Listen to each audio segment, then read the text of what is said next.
അത്യുന്നതനായ ദൈവത്തിന് മഹത്വം ഉണ്ടായിരിക്കട്ടെ. എൻ്റെ പേര് ലിതിൻ എന്നാണ്. എൻ്റെ സ്വദേശം ചെങ്ങന്നൂർ എന്ന് പറയും, ആലപ്പുഴ ഡിസ്ട്രിക്റ്റിൽ. ഞാനിപ്പം കല്ലൂരിൽ വെബ് ഡിസൈനിങ് പഠിച്ചുകൊണ്ടിരിക്കുകയാണ്. ചോദ്യം ഇതാണ്, ഇവിടെ പറഞ്ഞിരിക്കുന്നത് യേശുവിൻ്റെ പാത മുഹമ്മദിൻ്റെയും.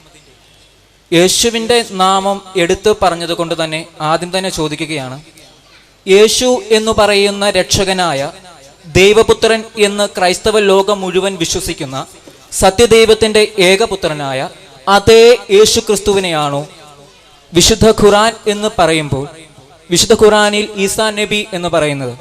എൻ്റെ ആദ്യത്തെ ചോദ്യം അതാണ്.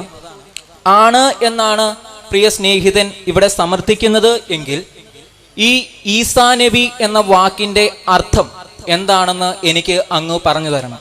കാരണം യേശു എന്ന വാക്കിൻ്റെ അർത്ഥം ദൈവം രക്ഷിക്കുന്നു എന്നാണ്. അങ്ങനെയെങ്കിൽ ഈസാ നബി എന്ന വാക്കിൻ്റെ അർത്ഥം രക്ഷകൻ എന്ന ആകണം.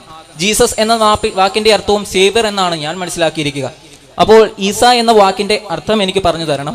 അതുപോലെ അറബി ബൈബിൾ അല്ലെങ്കിൽ ഖുറാൻ എഴുതിയിരിക്കുന്നത് അറബിയിലായതുകൊണ്ട് തന്നെ ഈ ഈസാ നബി എന്ന് പറയുന്ന അല്ലെങ്കിൽ ഈസ എന്ന് പറയുന്ന നാമം അറബി ലാംഗ്വേജ് ആണോ അല്ലെങ്കിൽ അറബിയിലുള്ള ഒരു പേരാണോ എന്ന് എനിക്ക് പറഞ്ഞു തരണം. പിന്നീട് എനിക്ക് പറയുവാനുള്ളത്, ഇവിടെ ഇരിക്കുന്ന ഓരോരുത്തരോടും പറയാനുള്ള ഒരു ചെറിയൊരു അപേക്ഷയാണ്. അല്ല, ഒരു വാക്കിൽ പറയുന്നത് ചോദ്യം തന്നെയാണ്. യേശുക്രിസ്തു എന്ന് പറയുന്ന വ്യക്തിയെ മനസ്സിലാക്കണമെങ്കിൽ ഖുറാൻ വായിച്ചാൽ പോരാ, അത് ബൈബിൾ തന്നെ വായിച്ചേ പറ്റുള്ളൂ. കാരണം ബൈബിളിലാണ് യേശു ആരാണ്, യേശു എന്താണ്, യേശു എങ്ങനെയാണ് എന്ന് പറഞ്ഞിരിക്കുന്നത്, ഖുറാനിൽ അല്ല. അത് സ്നേഹബഹുമാനപ്പെട്ട ഓരോരുത്തരും മനസ്സിലാക്കണം. എൻ്റെ ആദ്യത്തെ ചോദ്യം അങ്ങേക്ക് മനസ്സിലായെന്ന് ഞാൻ വിചാരിക്കുന്നു. ഉത്തരം പ്രതീക്ഷിക്കുന്നു. അനുജ സുഹൃത്ത് നിധിൻ്റെ ചോദ്യം, പരിശുദ്ധ ഖുർആനിൽ പറഞ്ഞിട്ടുള്ള ഈസ നബി തന്നെയാണോ യേശു? യേശു എന്ന പദത്തിന് അർത്ഥം രക്ഷകൻ എന്നാണ്. ഈസ എന്ന പദത്തിന് എന്താണ് അർത്ഥം? യഥാർത്ഥത്തിൽ നിധിൻ ആരോ പറഞ്ഞു കൊടുത്തത് ആവർത്തിക്കുകയാണ്. എന്തുകൊണ്ടെന്നാൽ യേശു എന്ന പദത്തിന്, യേശു എന്ന ശബ്ദത്തിന് ഹീബ്രുവിലാണ് എൻ്റെ സുഹൃത്ത് ഉദ്ദേശിക്കുന്നതെങ്കിൽ യേശു എന്ന ശബ്ദത്തിന് രക്ഷകൻ എന്നൊരർത്ഥമില്ല.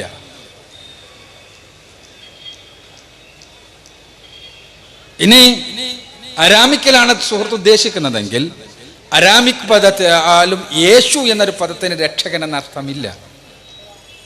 ഇനി യേശു എന്ന പദം എൻ്റെ സുഹൃത്ത് പറഞ്ഞത് അദ്ദേഹം മനസ്സിലാക്കിയതനുസരിച്ച്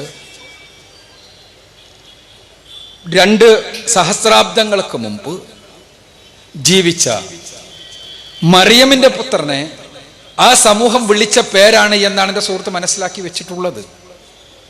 അത് ശരിയല്ല. എന്തുകൊണ്ടെന്നാൽ എന്താണ് ആ പ്രവാചകനെ, ഞാൻ പറയട്ടെ, 2 സഹസ്രാബ്ദങ്ങൾക്ക് മുമ്പ് പലസ്തീനിന്റെ പ്രാന്തപ്രദേശങ്ങളിൽ ജീവിച്ച മഹാനായ ആ പ്രവാചകനെ എന്താണ് വിളിച്ചത് എന്ന് അറിയാൻ ഇന്ന് ചരിത്രപരമായ രേഖകളൊന്നും തന്നെയില്ല. എന്തുകൊണ്ടെന്നാൽ അദ്ദേഹം സംസാരിച്ചത് അരാമിക് ഭാഷയിലായിരുന്നു. അദ്ദേഹത്തിന്റെ മതപരമായ ഭാഷ, അങ്ങനെ പറയണമല്ലോ, യഹൂദന്മാരുടെ ഭാഷ ഹീബ്രു ഭാഷയായിരുന്നു. ഹീബ്രുവിലോ അരാമിക്കിലോ യേശുവിൻ്റെ, നമ്മൾ യേശു എന്ന് വിളിക്കുന്ന മഹാപുരുഷന്റെ ഒരു ശബ്ദവും രേഖപ്പെടുത്തപ്പെട്ടിട്ടില്ല. അദ്ദേഹത്തിന്റെ ഉപദേശങ്ങളോ, അദ്ദേഹത്തെക്കുറിച്ച് എന്ത് പറഞ്ഞു എന്നോ, അദ്ദേഹം മറ്റുള്ളവരെ കുറിച്ച് എന്ത് പറഞ്ഞു എന്നോ, മറ്റുള്ളവർ അദ്ദേഹത്തെ എന്ത് വിളിച്ചു എന്നോ വരെ ആ ഭാഷയിൽ രേഖപ്പെടുത്തപ്പെട്ടിട്ടില്ല. ആ ഭാഷകൾ രേഖപ്പെടുത്തപ്പെട്ടിട്ടില്ല. രേഖപ്പെടുത്തപ്പെട്ടിട്ടുള്ളത് ഗ്രീക്ക് ഭാഷയിലാണ്. ഗ്രീക്ക് ഭാഷയിലെ ഏറ്റവും പുരാതനമായ മത്തായിയും മാർക്കോസും ലൂക്കോസും യോഹന്നാനും എഴുതിയ സുവിശേഷങ്ങളിൽ ഗ്രീക്കിൽ ഈസോസ് എന്നാണ്. ഈസോസ് എന്ന് ഗ്രീക്കിൽ വിളിച്ചിട്ടുണ്ട്. ഈസോസ് എന്ന ഗ്രീക്കിലുള്ള ശബ്ദം പിൽക്കാലഘട്ടത്തിലെ ക്രൈസ്തവർ അതിന് തത്തുല്യമായ, ഈസോസിന് തത്തുല്യമായ പഴയ നിയമത്തിലെ ഏത് ശബ്ദമാണുള്ളത് എന്ന് അന്വേഷിച്ചതിന്റെ ഫലമായിട്ടാണ് യേശു എന്ന ശബ്ദം അവരുണ്ടാക്കിയത്. യേശു എന്നത് യഹോവ ഷു എന്നാണ്, എന്നതിന്റെ അടിസ്ഥാനത്തിലാണ്, അല്ലെങ്കിൽ യഹോ ഷു എന്നതിന്റെ എന്നാണ് എന്ന് മനസ്സിലാക്കിയതിന്റെ, എന്ന് വിചാരിച്ചതിന്റെ അടിസ്ഥാനത്തിലാണ് എൻ്റെ സുഹൃത്ത് പറഞ്ഞതുപോലെ ദൈവത്തിന്റെ നിന്നുള്ള വിമോചനം, ദൈവത്തിന്റെ രക്ഷ എന്നാണ് യേശു എന്ന ശബ്ദത്തിന് അർത്ഥമെന്ന് പിൽക്കാലഘട്ടത്തിലെ ആളുകൾ പറഞ്ഞിട്ടുള്ളത്. യഥാർത്ഥത്തിൽ യേശു എന്നാണോ, യഹോഷു എന്നാണോ, അല്ലെങ്കിൽ യോശുവ എന്നാണോ, യഹോശുവ എന്നാണോ അദ്ദേഹത്തെ വിളിച്ചത് എന്ന് മനസ്സിലാക്കുന്നതിന് ഇന്ന് രേഖകളൊന്നുമില്ല. ഈ വിഷയത്തിൽ 2 സഹസ്രാബ്ദങ്ങൾക്ക് മുമ്പ് ജീവിച്ച ആ വിമോചകനെ, അങ്ങനെ തന്നെ പറയട്ടെ, ആ വിമോചകനെ, പ്രവാചകനായ വിമോചകനെ എന്ത് വിളിക്കണം എന്ന വിഷയത്തിൽ ഏറ്റവും അധികം തർക്കം നടക്കുന്നത് മുസ്ലിങ്ങളും ക്രിസ്ത്യാനികളും തമ്മിലല്ല, ക്രൈസ്തവ വിഭാഗങ്ങൾ തമ്മിൽ തന്നെയാണ്. ക്രൈസ്തവ വിഭാഗങ്ങളിൽ തന്നെ പെട്ട യേശുവിനെ രക്ഷകനായി അംഗീകരിക്കുന്ന മെസായണിക് ജ്യൂസ് എന്ന് പറയുന്ന വിഭാഗമുണ്ട്. അവർ വാദിക്കുന്നത് എന്താണോ അക്കാലഘട്ടത്തിൽ ക്രിസ്തുവിനെ വിളിച്ചത് ആ പേര് കൊണ്ട് തന്നെ വിളിക്കപ്പെടണമെന്നാണ്. അതനുസരിച്ചാണ് അവരുടെ ഗവേഷണങ്ങളിൽ നിന്നാണ് ഞാൻ പറഞ്ഞ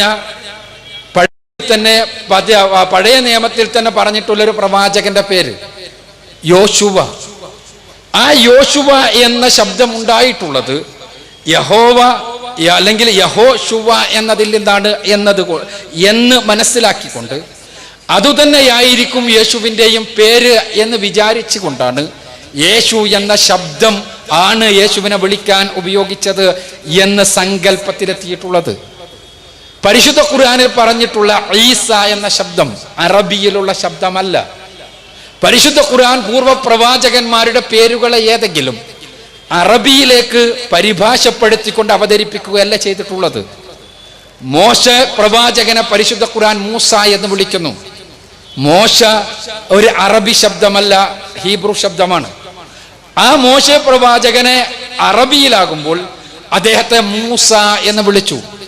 അറബി ലിപ്യന്തരണം അഥവാ ട്രാൻസ്ലിറ്ററേഷൻ ആണത്. അത് അറബിയിലെ ശുദ്ധ ശബ്ദമല്ല, ശുദ്ധ പദമല്ല.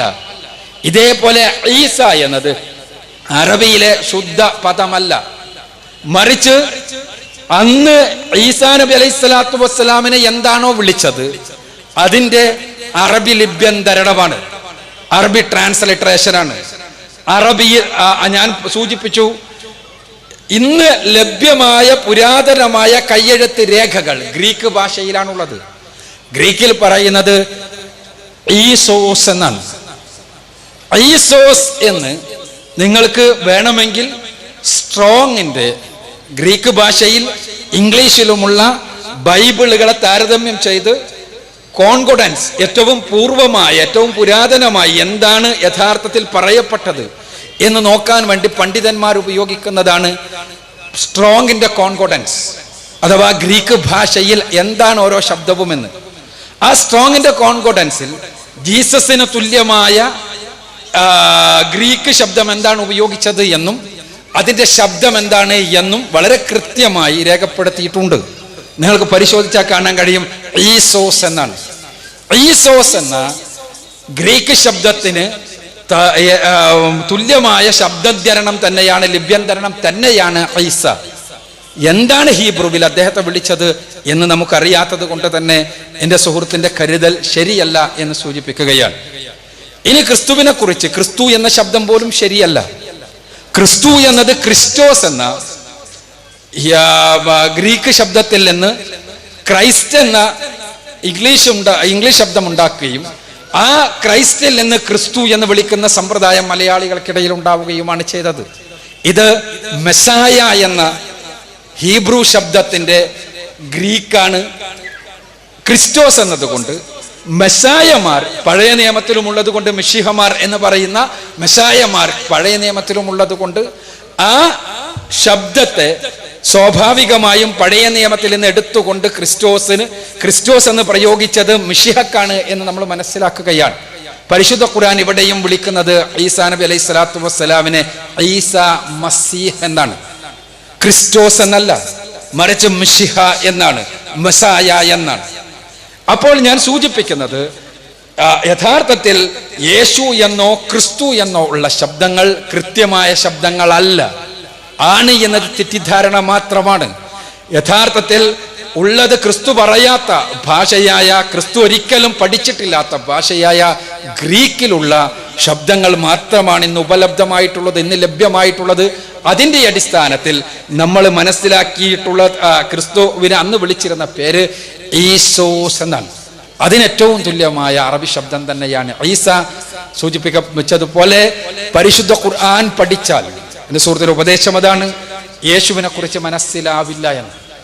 യഥാർത്ഥത്തിൽ യേശുവിൻ്റെ വ്യക്തിത്വം എന്തായിരുന്നു എന്ന് കൃത്യമായി മനസ്സിലാകണമെങ്കിൽ പരിശുദ്ധ ഖുർആൻ പഠിച്ചേ മതിയാകൂ.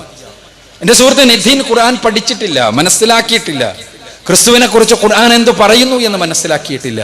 ഞാൻ സൂചിപ്പിക്കട്ടെ, ബൈബിളിലെ ആദ്യത്തെ 4 പുസ്തകങ്ങൾ പുതിയ നിയമത്തിലെ മത്തായിയും മർക്കോസും ലൂക്കോസും യോഹന്നാനും, ഈ 4 പേരും നൽകുന്ന യേശു ചിത്രം പോലും, ഈ 4 പേരും നൽകുന്ന യേശു ചിത്രം പോലും വൈരുദ്ധ്യമുള്ളതാണ് എന്ന് പണ്ഡിതന്മാർ അഭിപ്രായപ്പെടുന്നു. മാത്രവുമല്ല, അതിനുശേഷമുള്ള അപ്പോസ്തല പ്രവർത്തികളിലും പൗലോസിന്റെ ലേഖനങ്ങളിലും കാതോലിക ലേഖനങ്ങളിലും എല്ലാം കാണുന്ന യേശു ചിത്രങ്ങളാകട്ടെ തികച്ചും വ്യത്യസ്തമായ ചിത്രങ്ങളാണ്. അപ്പോൾ എന്താണ് യഥാർത്ഥത്തിൽ ക്രിസ്തു, ആരാണ് യഥാർത്ഥത്തിൽ ക്രിസ്തു എന്ന് മനസ്സിലാകണമെങ്കിൽ, എന്ന് നമുക്ക് മനസ്സിലാക്കാൻ ശ്രമിക്കണമെങ്കിൽ, ആരാണോ ക്രിസ്തുവിനെ പറഞ്ഞയച്ചത് അവൻ തന്നെ നമുക്ക് പറഞ്ഞു തരണം. യേശു ദൈവമാണ് എന്ന വാദമുണ്ട്, യേശു ദൈവപുത്രനാണ് എന്ന വാദമുണ്ട്, യേശു ത്രിയേക ദൈവങ്ങളിൽ ഒരാളാണ് എന്ന വാദമുണ്ട്, യേശു പ്രവാചകനാണ് എന്ന വാദമുണ്ട്, യേശു മറിയമിൽ ജനിച്ച ഒരു വ്യഭിചാര പുത്രനാണ് എന്ന വാദവും ലോകത്തുണ്ട്, യേശു തന്നെ ജീവിച്ചിരുന്നിട്ടില്ല എന്ന വാദവുമുണ്ട്. ഇവർക്കെല്ലാം തെളിവുകളായി ഉന്നയിക്കുവാൻ ഒരുപാട് കാര്യങ്ങളുണ്ട്, ചരിത്രത്തിലെന്നും വേദപുസ്തകങ്ങളിലെന്നുമല്ല. പക്ഷേ ഇവിടെ പരിശുദ്ധ ഖുർആൻ, ആ ഖുർആൻ പടച്ചവന്റെ വചനങ്ങളാണ്.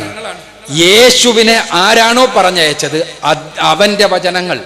ആ ഖുർആൻ വളരെ കൃത്യമായി തന്നെ യേശുവിന്റെ വ്യക്തിത്വത്തെ കുറിച്ച് നമുക്ക് പറഞ്ഞു തരുന്നു, ബൈബിളിൽ പറയുന്നതിനേക്കാളും സുന്ദരമായി. എന്നാൽ പരിശുദ്ധ ഖുർആനിലും ബൈബിളിലും പറഞ്ഞിട്ടുള്ള യേശുവിന്റെ വ്യക്തിത്വത്തെയും അദ്ദേഹത്തിന്റെ ഉപദേശങ്ങളെയുമാണ് ഇവിടെ താരതമ്യത്തിന് വിധേയമാക്കിയിട്ടുള്ളത്. അദ്ദേഹത്തിന്റെ ഉപദേശങ്ങൾ ബൈബിൾ പറയുന്നതും പരിശുദ്ധ ഖുർആൻ പറയുന്നതും അടിസ്ഥാനപരമായി യോജിക്കുകയും അദ്ദേഹം പഠിപ്പിച്ചത് സട്ടാവായ തമ്പുരാനെ മാത്രമാണ് ആരാധിക്കേണ്ടത് എന്നും അവൻ ഏകനാണ് എന്നും ആ പ്രസ്താവി തന്നിൽ നിന്ന് വേറിട്ട് നിൽക്കുന്ന അസ്തിത്വമുള്ളവനാണ് എന്നുമാണ് എന്ന് ഇവിടെ വിഷയാവതരണത്തിൽ വ്യക്തമാക്കപ്പെടുകയുണ്ടായി. ഇത് യഥാർത്ഥത്തിൽ ഖുർആനിൽ നിന്ന് നമുക്ക് ലഭിക്കുന്ന വെളിച്ചമാണ്. ആ വെളിച്ചം ലഭിക്കുമ്പോഴാണ് യേശുവിനെ കുറിച്ച് കൃത്യമായ ചിത്രം നമുക്ക് ലഭിക്കുക എന്നാണ് നിധിനോടും എൻ്റെ ശബ്ദം കേൾക്കുന്ന മറ്റു സുഹൃത്തുക്കളോടുമെല്ലാം എനിക്ക് സൂചിപ്പിക്കാനുള്ളത്.